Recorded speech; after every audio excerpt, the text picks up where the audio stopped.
Sorry, it doesn't seem like it's going to the next screen. There we go. Okay, cool. So it looks like there's quite a variety of experience here. Most people look like they have managed at least a few projects, which is awesome. Okay, cool. Okay, cool. So now we have a nice view of where everyone's experience lies, and I think we can jump in. So first we're going to look at what project management is. So because it does seem like there's a bit of a range of experience here, it really is just to get everyone on the same page. So before we can jump into what project management is, we first have to define what a project is. So the definition I've got here is that a project is a temporary endeavor undertaken to develop a unique product or service. You'll see I've highlighted the words temporary and unique.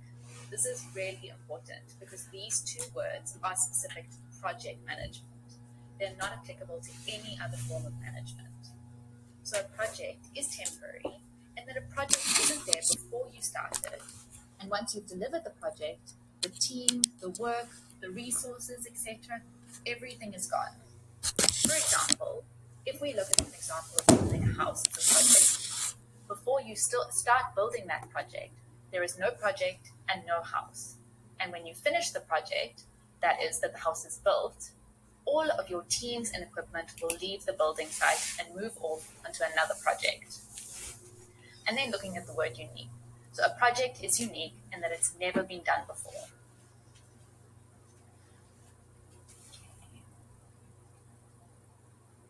Oh, I see there's some comments here.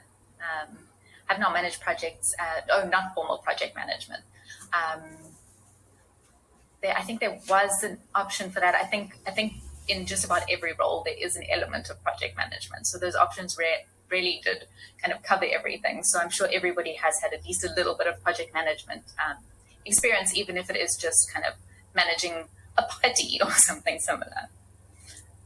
I see there's a question here about what the difference is between product and project management, and that's something we're going to cover in a few slides, so I'll let you know when we get there.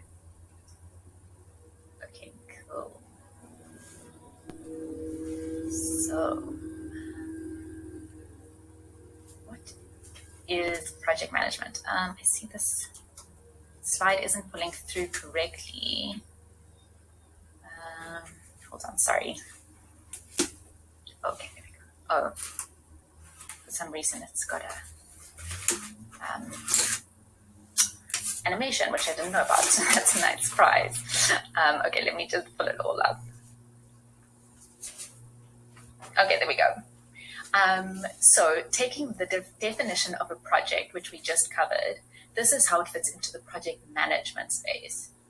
So if you look at the very left-hand side box, you have what happens in the project environment. So that is that a project, which is a temporary endeavor, is undertaken to deliver something. If we move to the second box, you can see that the result or outcomes of this project is a unique product or service. You can see that these two boxes are the entire extent of the project environment. The project environment is the only environment that the project manager is responsible for. Once this project output is achieved, the unique product or service must move out of the project environment and into the business environment. When it is in the business environment, it's no longer the responsibility of the project manager. If we then look at the third box, we can see that this project outcome is taken into the business environment, and it is then used within the business environment. And then looking at the last block, we can see that these project outcomes are used in the business environment to benefit the business in some way. This view is really important because it clearly shows where the project management environment starts and ends. It's so important to have a clear, well-defined point at which the project is completed and is no longer the responsibility of the project manager. When the output of the project moves from the project environment into the business environment, the project manager should have no more influence over it. It's no longer the project manager's problem. This is so important because lots of project managers get involved when the project fails and are perceived to be bad project managers if the project outcome doesn't deliver a business benefit. But if the project delivered what was asked for, it means that the project manager was actually successful. If the business didn't ask for the right things, it's not actually the project manager's responsibility. For example, looking at building a house. Once the project manager has built a house, they hand it over to the owner. If the project manager successfully delivered all of the requirements, it's no longer the project manager's responsibility. It's now the owner's responsibility.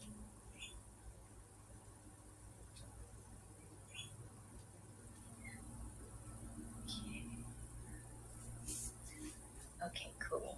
So essentially, the project management involves leading and managing the work of all teams involved in the project to achieve the outcomes or aims of the project. This all happens within certain constraints, such as timelines, budgetary constraints, people and resource constraints, level of experience, etc. At a broad level, project management involves planning and organizing a company's resources to successfully achieve a project. This can be anything from implementing a new system, to launching a new product, to training a sales force.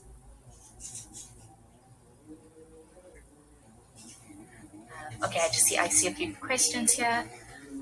So the project is executed and passed to the business team to be made for a business benefit. Yeah, so once the project has been delivered or the outcomes that were agreed on upfront have been delivered, they then move out of the project environment and into the business environment.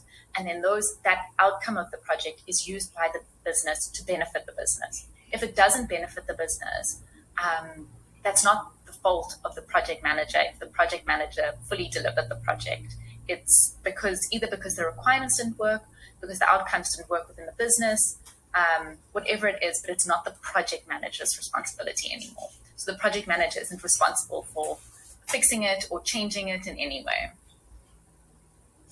I see there's an overlap between the project and the business part. Definitely. So there's definitely an overlap between where the different pieces get involved. But essentially, once everything is delivered as part of the project, it then moves into the business space.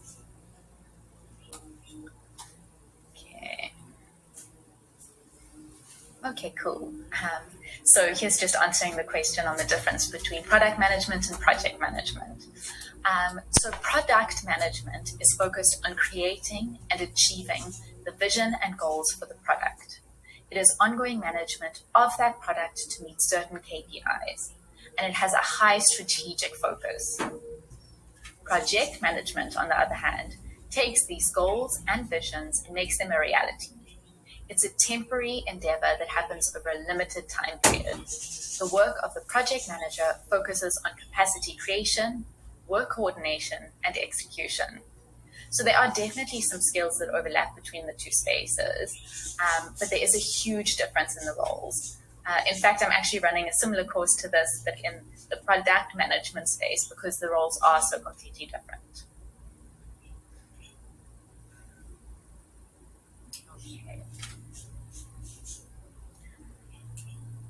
Okay, so now that we have a clear understanding of what project management is, let's take a look at what skills and capabilities are required to be a successful project manager. So we've got the pretty common iceberg analogy here. At the top of the iceberg are the more traditional and technical skills that project managers need. So these are the skills that are taught as part of traditional project management courses and books. At the bottom of the iceberg, and by far the majority, are the professional skills and socio-political skills that project managers need. So these are the skills that aren't usually taught within project management courses. They're developed through experience and specialized courses. And we're actually going to cover the majority of them here.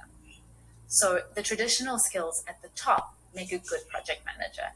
And when combined with the professional skills at the bottom, it really makes an exceptional project manager.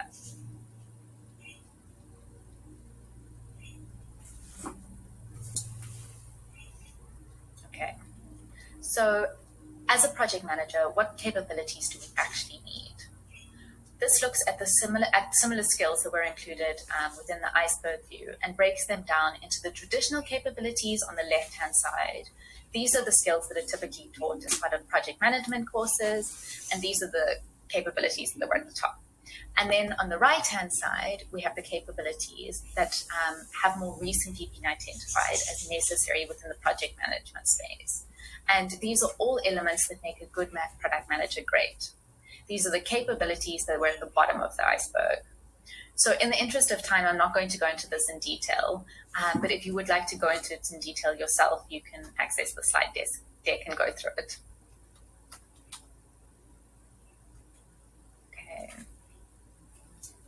Okay, so what are we going to cover in this course?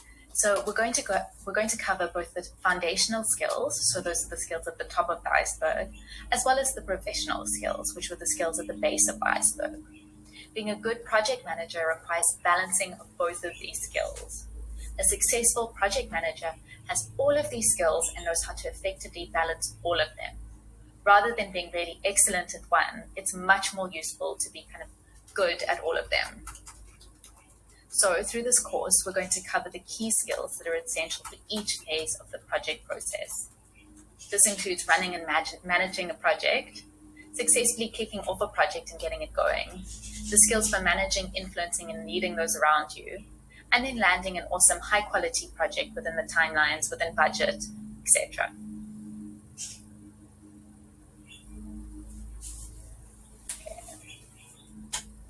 So this is just a quick overview of the course. So we've already looked at a quick overview of what project management is. Next, we're going to go through the different approaches and methodologies to project management and the skills that you need to be able to select which approach and methodology works best for your project, your team, your organization, etc. Then we're going to look at how to get a project kicked off and going, how to work with people and manage people. This is especially hard in the project management space, as typically you're required to manage and work with people who don't report into you. So you have a relatively limited ability to influence.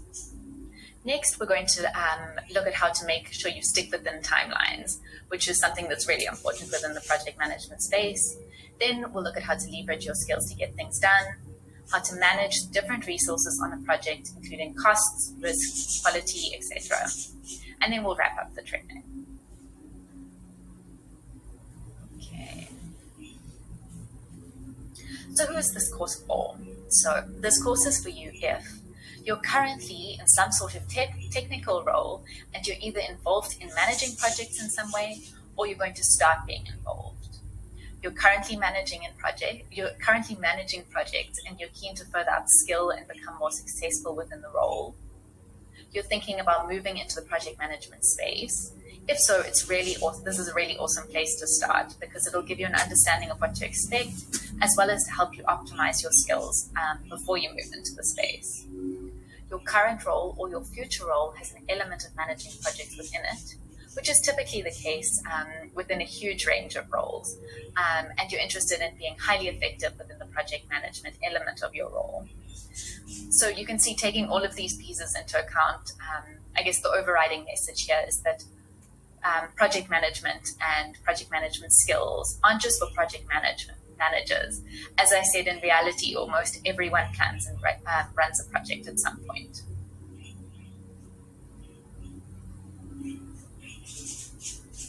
Okay. So in my experience, the skills that we think are necessary for successful project management can sometimes be slightly different to some of the skills that are actually vital. So before we jump in to the content of this course, please just list down a few skills that you think are necessary for successful project management. Just list them down somewhere where you can relook at them towards the end of this course. It's really helpful to be able to compare what you perceive these skills to be now and then see how it aligns to the various skills that are essential and that we'll be covering in this course. I'll give you about 3 minutes to quickly jot down a list for yourself. And if you feel like sharing any of the skills that you do think will be successful in the chat, please do. I'd love to see what everybody is thinking are likely to be useful skills.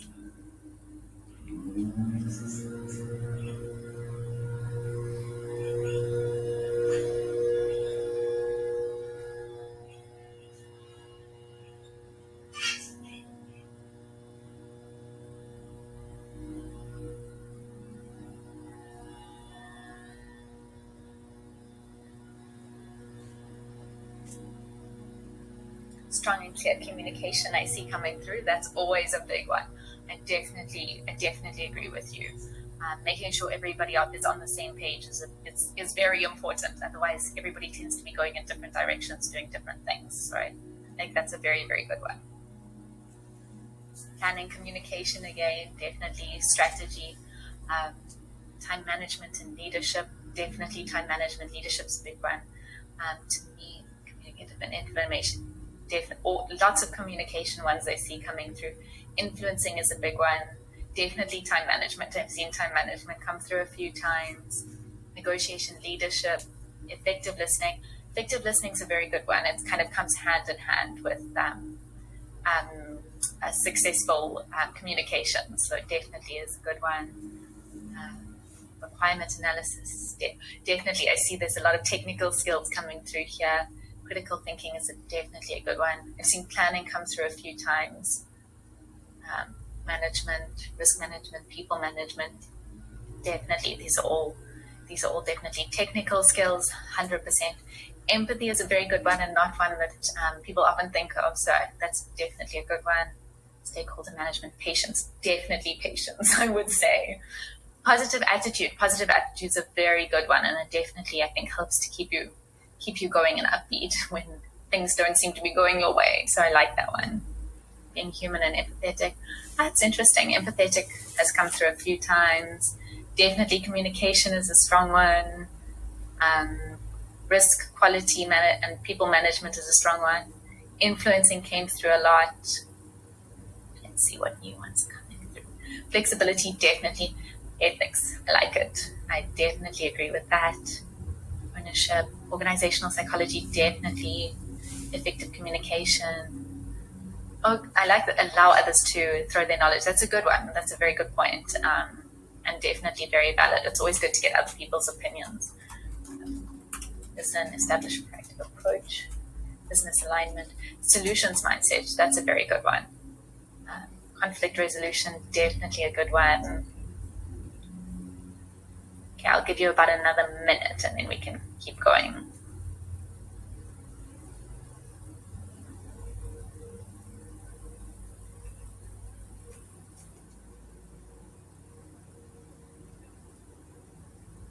Resilient is definitely a good one, especially depending on your teams and your projects that you're running. Definitely a good one.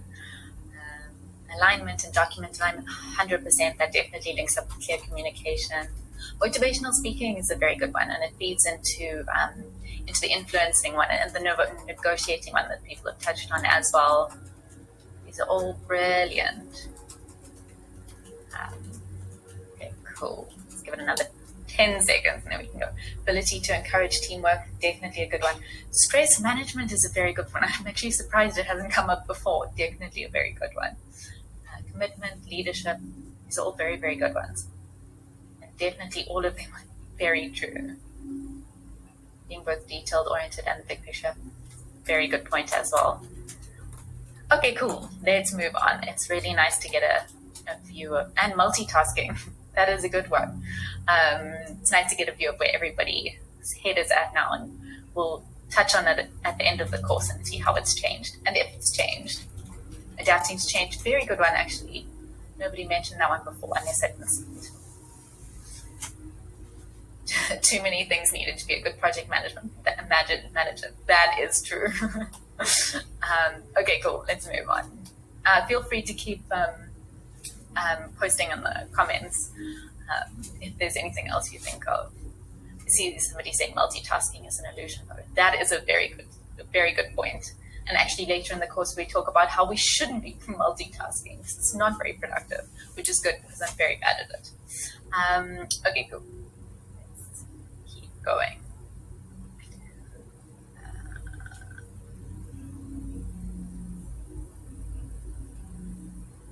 Okay, there we go.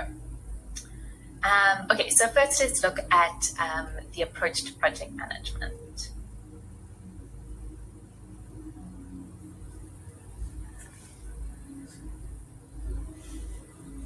Sorry for the delay. I see some of these slides isn't coming up.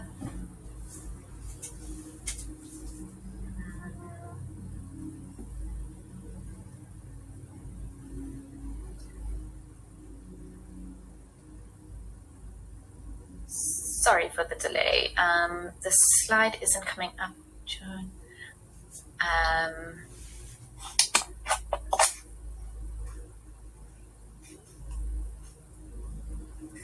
Hi, Megan. Okay, there we go. Hello. Oh, hi. You're good. Sorry, it seems like it's working now. Cool, thank you so much. Okay. Cool, thank you. Okay, cool. So let's first look at the approach to project management. Okay, there we go. Seems like it's working. Okay, so within this section, we're going to be touching on the technical skills around understanding and correctly applying the correct project management approach to each project, the skills related to selecting and applying the correct project management methodologies, and the skills of having an organizational awareness as well as how to develop it. Okay, so first we're going to be looking at the technical skills for applying the various project management approaches. So the two main approaches to project management are the traditional approach and the iterative approach. For any project, it's important to have a deep knowledge and understanding of the different technical approaches to project management. Once you have this thorough understanding, it will allow you to select the correct methodology for the project, the team, and the organization. Unless you have this knowledge, it's very hard to select the correct approach. And unless you're using the correct approach, it'll be very difficult to make a success of the project.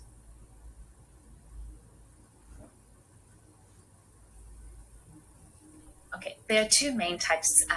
Here are the two main types of project management approaches. So on the left-hand side is what the traditional approach looks like. It requires that each phase of the project is completed before the subsequent phase can be started.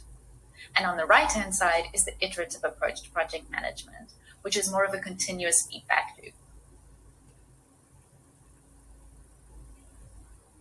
So looking at the traditional approach, it's linear, meaning that each phase must be fully completed before moving on to the next.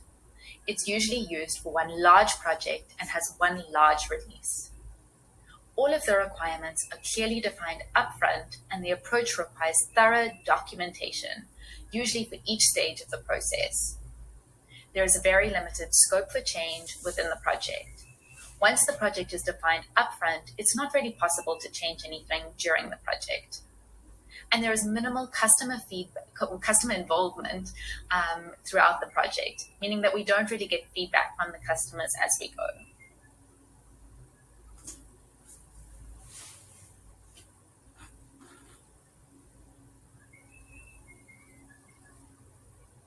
Okay, and then looking at the iterative approach to project management.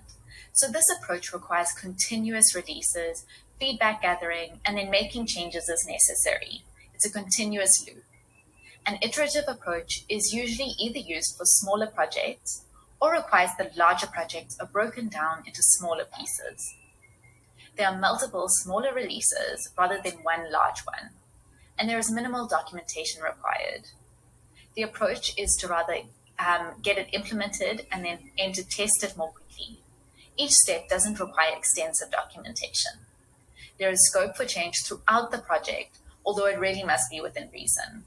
And there is typically engagement with the customer throughout the process.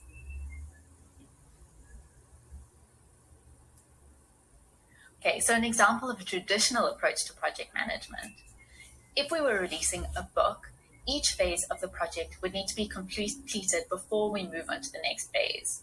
So we would need to create an overview of what the content of the book would entail. Then the book would need to be written and edited, and then the book would need to be designed. Only once the text and design is complete can we actually publish the book. Here, each phase relies on the previous phase.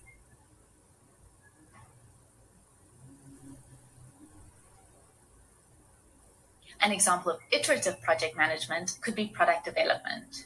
If you think of just about any app you have on your phone, there are continuous releases and changes that are required on an ongoing basis.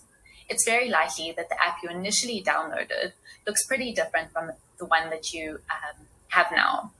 These apps develop and adapt to the user needs over time. So that's an example of an iterative process.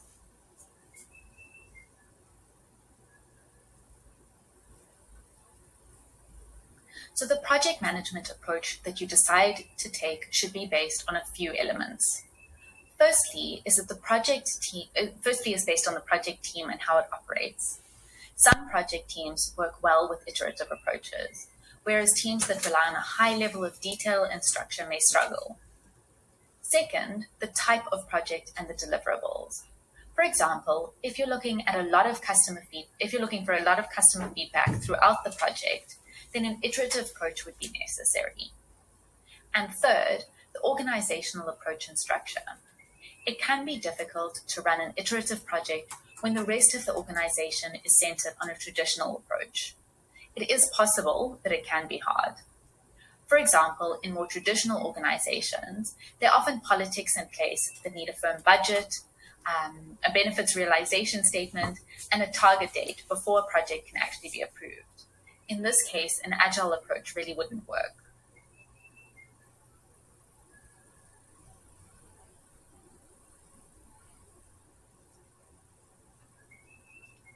Okay. So when is each type ideal? Well, the different approaches will meet different requirements. You would use a traditional approach when you and or your team need clear roles and responsibilities to operate optimally. If the team needs a clear direction, and you, your team, and your organization needs a high level of control over the project. In this approach, the project manager is accountable for the entire project.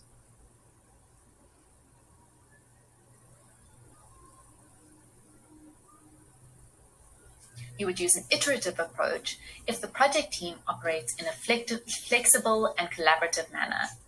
You would use it for a project that requires scope for changes if necessary, and for a project where ownership needs to be shared between everyone involved.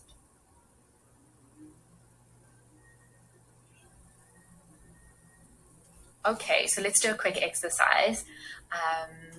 If you were going to plan your day, would you choose to use a traditional approach to project management, or would you choose to use an iterative approach to project management? I'll give you about 2 minutes to give it some thought, and then please type in the chat which you would select and why.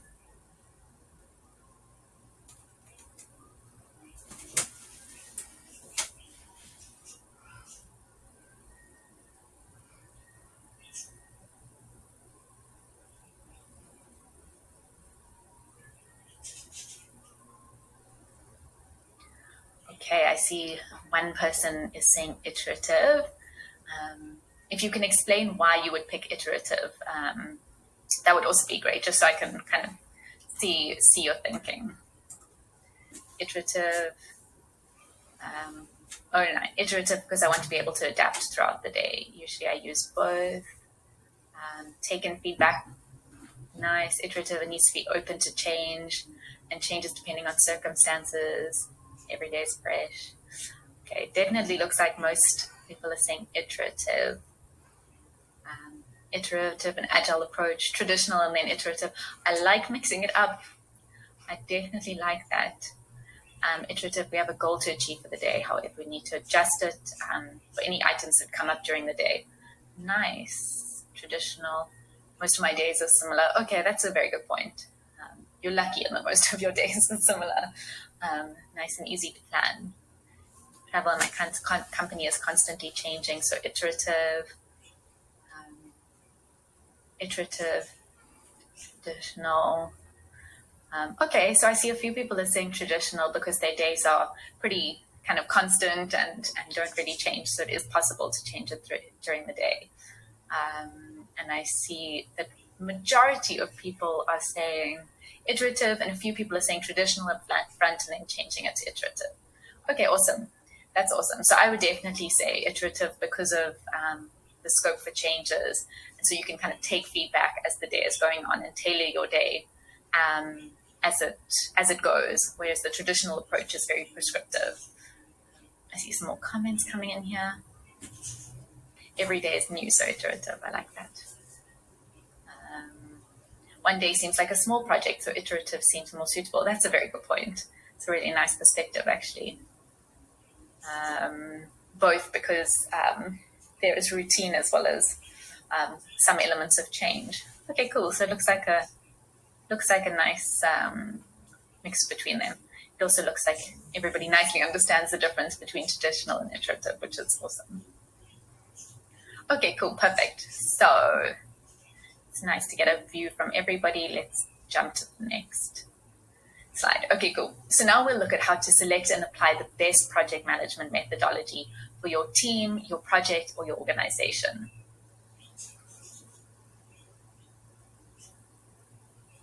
Okay, cool. So for your project to be successful, it requires that you effectively use and apply the project management framework. I see some comments are still coming in here about having kids needing iterative. Very good point. Okay, cool. Okay, cool. So once you've identified the correct project management approach to use, that is either traditional or iterative, the next step is deciding which methodology within that approach should be used. Here are some of the different methodologies that fall within each of the different project management approaches.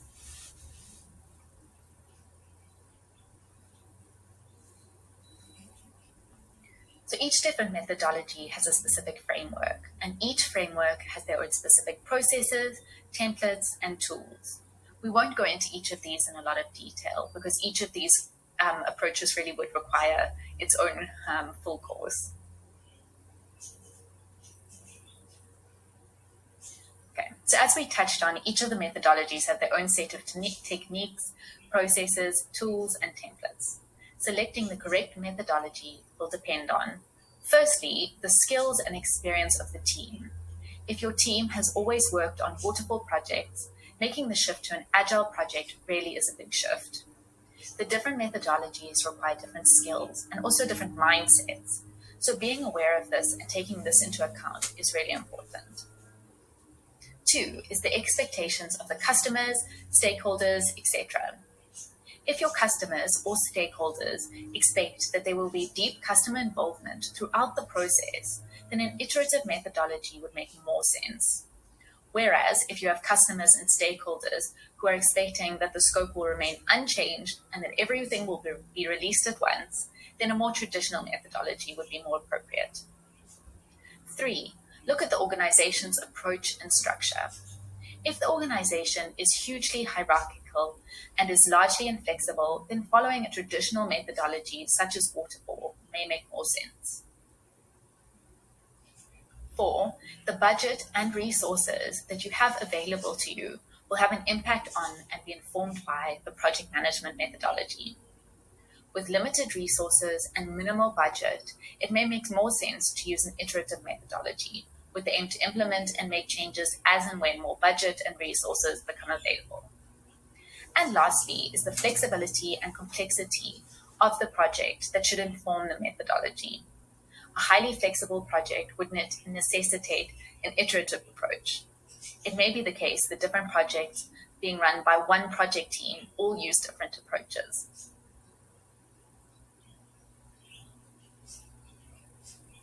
Okay, so how do you go about choosing the correct project management methodology?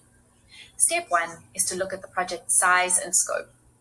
Projects come in all shapes and sizes, and you may have a massive project that requires teams from multiple countries running across various countries that lasts years and has a huge budget.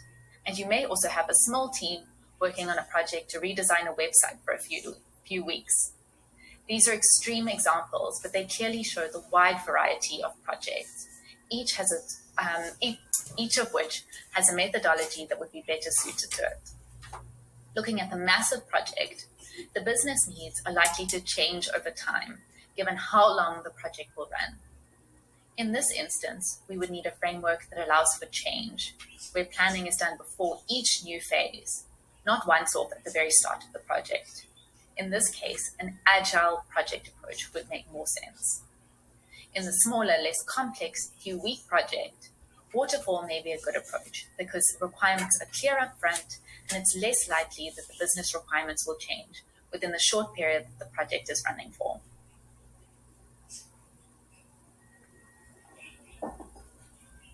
Okay. Step 2 is to shortlist potential methodologies.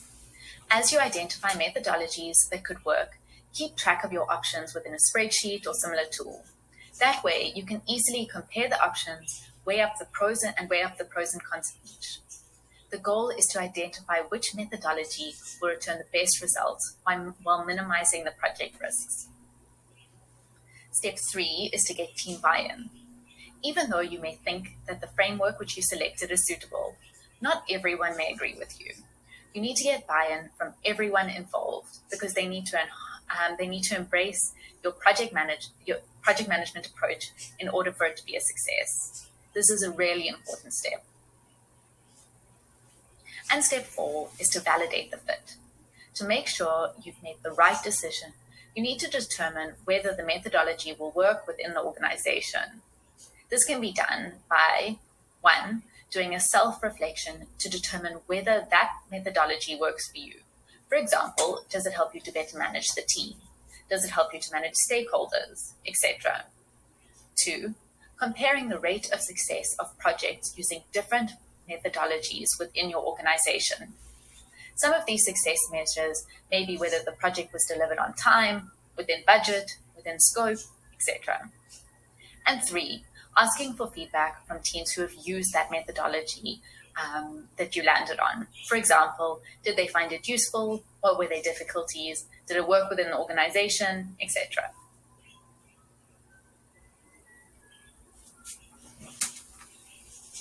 Okay, and now looking at organizational awareness. So understanding your organization and the organization's context is an essential skill. This includes the organization's approach, the applications and tools, etc. The style of the organization impacts on the management style and the operations of the project team, and therefore ultimately the project. The ownership, accountability, and where decision-making lies is based on the organization's structure and mode of operation. This is key. You need to know who makes the decisions, what information they need to make those decisions, and where they sit in the hierarchical structure of the business. This will help you to navigate and to get buy-in and sign off for your project.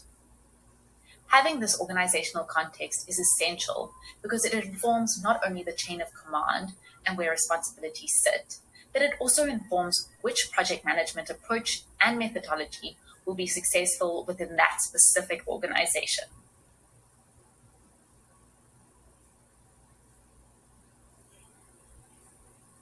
And organizational awareness is key to successfully running and managing a project.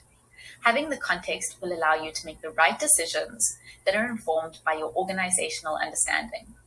For example, at a very basic level, if you don't understand how the organization works or who has what experience, then it's not possible to make a decision about what project management methodology would work within that specific organization. It allows you to communicate in a way that resonates with teams because you understand what is important to them, what drives them, and what they can actually do. If the people around you believe that you're fully informed and aware of how things happen, it will make it easier for you to get buy-in from them. It promotes collaboration across teams and the organization as a whole because you know the roles and responsibilities and who fits in where. It will mean that you're able to bring in the correct people for the job and use the organizational awareness to push for collaboration. Another thing to note here is that the business politics may also impact on this. So having a thorough organizational awareness will help you to leverage or avoid the politics to your benefit. And it helps you to build a shared understanding across the teams. You need to understand the organization, the teams, the roles, responsibilities, etc., to communicate in a way that's applicable and from a place that's informed.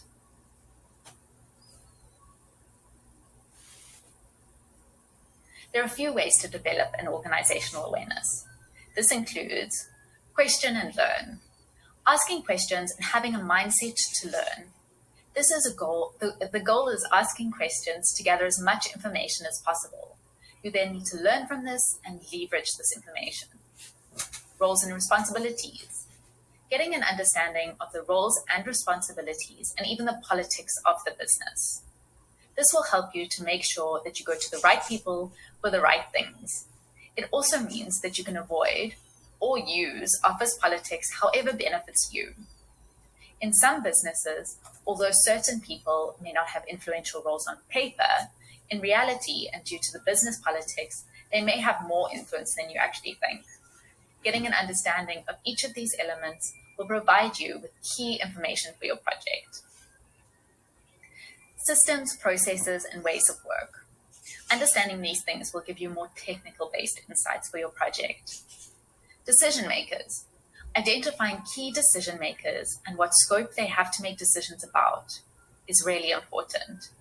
It lets you know it'll mean that you know exactly who you can go to for what questions and for what decisions, who is responsible for the specific decisions, and what information they need to make the decisions. Get an understanding of what information is to make decisions, thanks to what I've just said.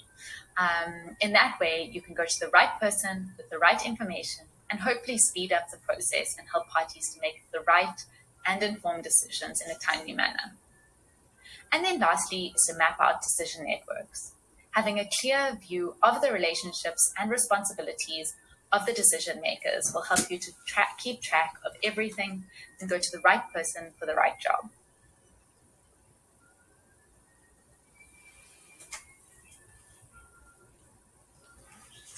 Okay, so just to end off this section with a quick exercise. So here is a list of the different project management tools.